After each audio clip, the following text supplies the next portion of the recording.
Hello everyone, I am Tissa and I will be explaining the civil disobedience movement and the sense of collective belonging. The non-cooperation movement was all about not cooperating with the British. Now the civil disobedience movement is about breaking the colonial laws, especially the salt law. So after the decline of the non-cooperation movement, many INC leaders became tired of mass struggles. They now wanted to take part in elections and get elected to the provincial council. This has been made possible by the Government of India Act of 1919. It was passed by Edwin Montague and Viceroy Lord Chelmsford. According to this act, the British Parliament wanted to increase or expand the participation of Indians in the administration of the country. So under the new system, that is the diarchy system, there are two types of government, the British government as well as the newly elected provincial council. So when this act was passed, C.R. Das and Motilal Nehru formed the Swaraj Party mainly for four reasons: to oppose British policies, to argue for reform, to argue for a return in council politics, and also to demonstrate that these councils weren't truly democratic. Whereas some other INC leaders like the radicals, Jawaharlal Nehru and Subhash Chandra Bose, wanted to attain independence by their own radical methods. We move on to the next topic, factors that affected the Indian politics during the late 1920s. There are mainly two factors, the effect of the Great Economic Depression and the Simon Commission. Due to the effect of the Great Economic Depression, agricultural prices began to fall. As a result, exports declined, their demands declined and incomes dwindled. Therefore, peasants found it very difficult to pay the revenue. As peasants made up the countryside, it was in turmoil by 1930. We move on to the next point, the Simon Commission. So against this background, the new Tory government in Britain, which constituted of Liberal and Conservative Party in Britain, constituted a statutory commission which is also known as Simon Commission. It was headed by Sir John Simon. Its function was to look into the functioning of the constitutional system in India and suggest certain changes. But this commission had a problem. It didn't have any Indian member. All its members were British. So when this commission reached India in 1928, it was greeted with the slogan, "Go back Simon." So now the Indians were very provoked by the Simon Commission. So in order to win them over, Viceroy Lord Irwin announced in October 1929 a vague offer of dominion status for India in an unspecified future. He didn't say when it would be, and also a roundtable conference to discuss its future constitution. As expected, the INC leaders boycotted this, and in December 1929, the Lahore session was held under the presidency of Jawaharlal Nehru. It formalized the demand for Purna Swaraj and also declared that India would celebrate its Independence Day on 26 January 1930. But it attracted very little attention, so Gandhiji had to find a solution. So Gandhiji on 31st January 1930 wrote a letter stating 11 demands to Viceroy Lord Irwin. All of these 11 demands were wide-ranging so that each section of the society could relate to it. The most stirring of all these demands was the demand to abolish the salt tax, because the salt is something that is consumed by both the rich and the poor alike, and it was also one of the most important food ingredients. The letter also stated that if all these demands weren't fulfilled by 11th March, then Gandhiji would start a civil disobedience campaign. Viceroy Lord Irwin refused to heed the demands, and so Gandhiji started the famous Salt March. He was accompanied by 78 of his trusted volunteers, and they walked from his ashram in Sabarmati to the Gujarati coastal town of Dundee. When they reached Dundee on April 6th, they ceremonically violated the law by manufacturing salt by boiling seawater. Here are a few pictures of the Salt March. This picture shows Gandhiji ceremonically violating the law by boiling seawater and manufacturing it. So when they heard that Gandhiji ceremonically violated the law, they too did it, and they demonstrated in front of salt factories. Liquor shops were picketed, foreign clothes were boycotted, village officials resigned, and forest people violated forest law by entering into forests, collecting wood and grazing cattle. When Abdul Ghaffar Khan was arrested, they demonstrated in the streets of Peshawar and many were killed. When Gandhiji was arrested, industrial workers in Sholapur destroyed all structures that symbolized British rule. When the British heard about this, they responded with a policy of brutal repression. Peaceful satyagrahis were attacked, women and children were beaten, and about 1 lakh people were arrested. Now Gandhiji realized that the civil disobedience movement was turning violent, so he decided to call it off and entered into a pact with IRWIN. This pact came to be known as the Gandhi-IRWIN Pact. It was a political agreement signed between Mahatma Gandhi and Lord Irwin on March 5, 1931. According to this pact, if Gandhiji pledged to give up Satyagraha campaigning, then Irwin agreed to release the prisoners and allow Indians to manufacture salt. By this pact, Gandhiji consented to participate in a roundtable conference in London, and the government agreed to release the political prisoners. But in December 1931, when Gandhiji went there, Irwin took back his word, and Gandhiji returned disappointed. When he came back to India, he saw a new cycle of repression. Jawaharlal Nehru and Abdul Ghaffar Khan was arrested, INC became illegal, and a series of other measures has been imposed. So he relaunched the civil disobedience movement, but it lost its momentum in 1934. Here are two pictures of the second roundtable conference. If you look closely at the second picture, you can see Mahatma Gandhi sitting with the other members of the conference. Now, as we've learned about the civil disobedience movement, let's see how the different participants saw the movement. The first group is the rich peasantry group. They were producers of commercial crops, so they were hard hit by the economic depression and they found it very difficult to pay revenue. So for them, Swaraj meant the fight against high revenue. But they were deeply disappointed when the movement was called off in 1931 without the demand being fulfilled. When it was relaunched in 1932, they refused to participate. Now comes the next group, the poor peasantry group. Along with lowering revenue, they wanted the unpaid rent to be remitted, because these poor peasants were tenants who cultivated land rented from landlords. So they found it very difficult to pay revenue and wanted their revenue to be lowered and also their unpaid rent to be remitted. They joined a variety of radical movements, often led by socialists and communists. But the Congress didn't heed their demands because they felt that it would alienate the rich landlords and rich peasants. Now comes the next group, the business class. During the First World War, their trade flourished, and now keen on expanding their business, they had many other demands, like now they reacted against colonial policies that restricted business activities, and they wanted protection against imports of foreign goods and a rupee sterling foreign exchange ratio that would discourage reports. They even started various organizations like FICCI and IICC in 1920 and 1927. It was led by prominent industrialists like Purushottam Das Thakurdas and G.D. Birla. For them, Swaraj meant a time when trade and commerce and industry would flourish without any constraints and when policies on business would be remitted. But they were very deeply disappointed after the failure of the second roundtable conference. They now became apprehensive of militant activities, spread of socialism among the younger members of the INC, and they were also worried about the disruption of their business. We come to the fourth group, industrial working class. At first they stayed aloof, but they slowly started participating in the CDM.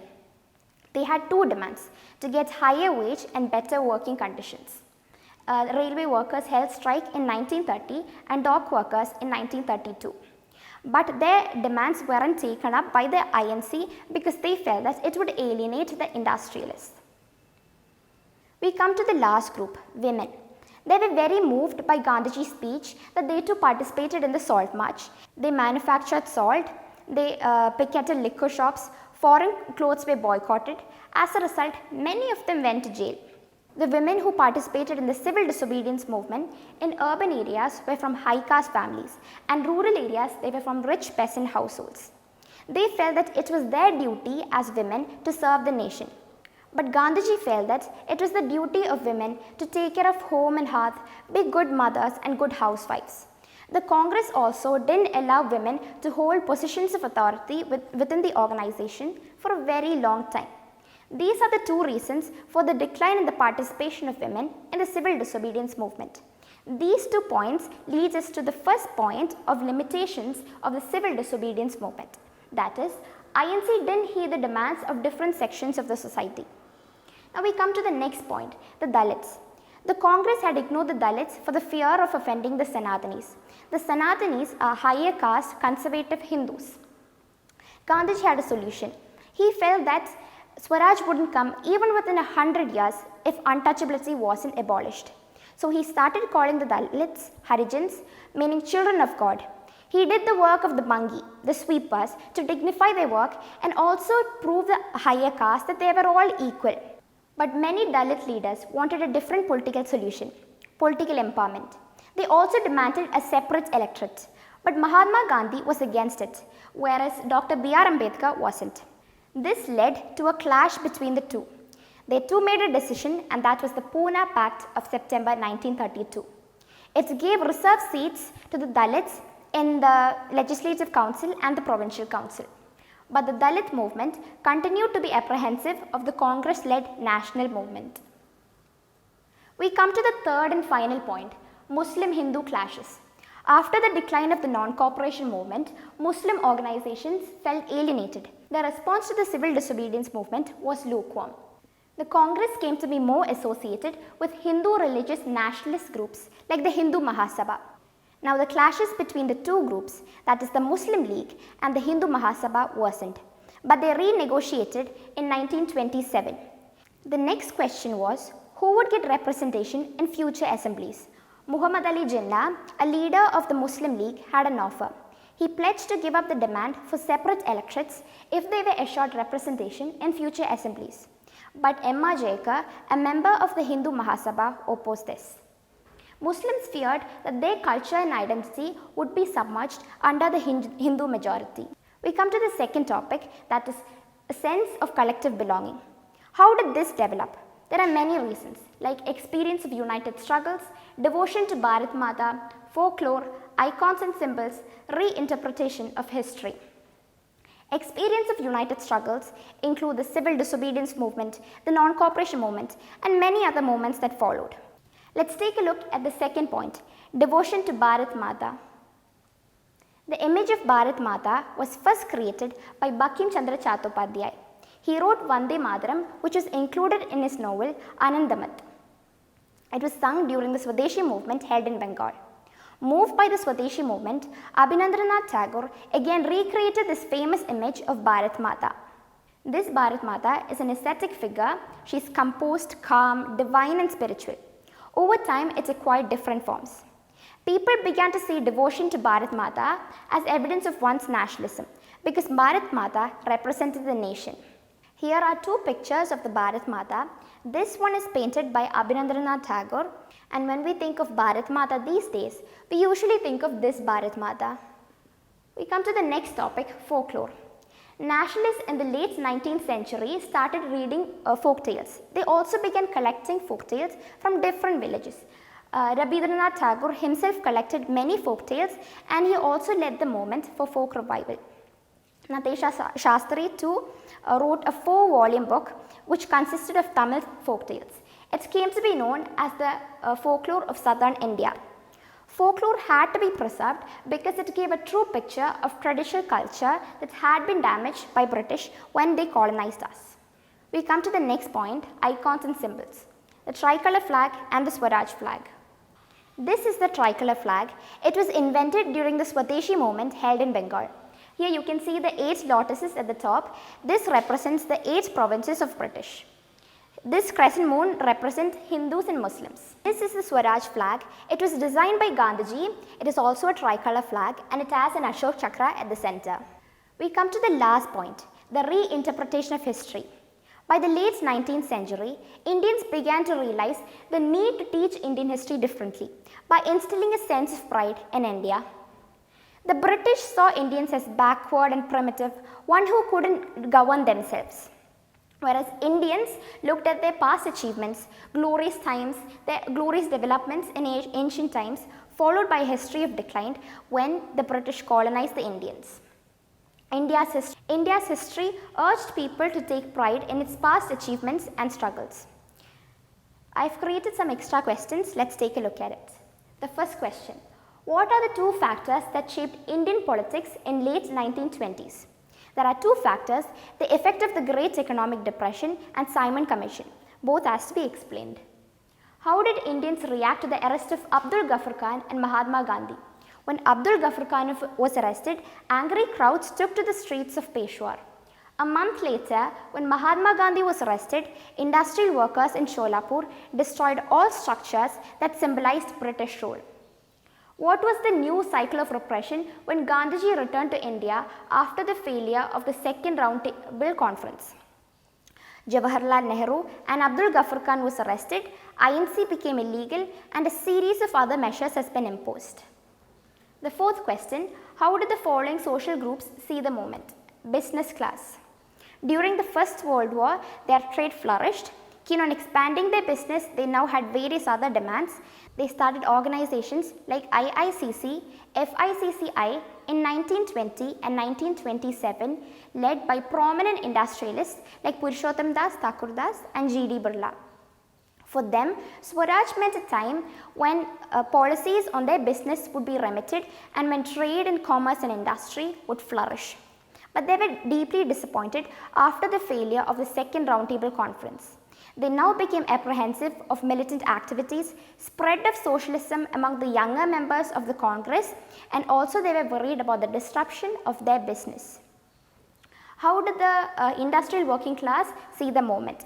At first they stayed aloof, but soon they started participating in the civil disobedience movement.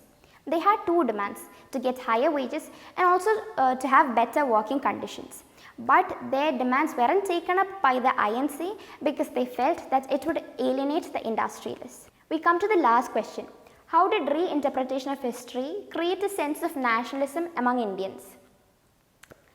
During the late 19th century, Indians began to see the need to teach Indian history differently by instilling a sense of pride in India. The British saw India as primitive and backward, one who couldn't govern themselves. But in response, Indians visualized their past achievements, but it was followed by a history of decline when British colonized Indians. With that, I come to the end of my presentation. I hope you all understood the topics presented by Anika, Shreya and me myself. Thank you for watching.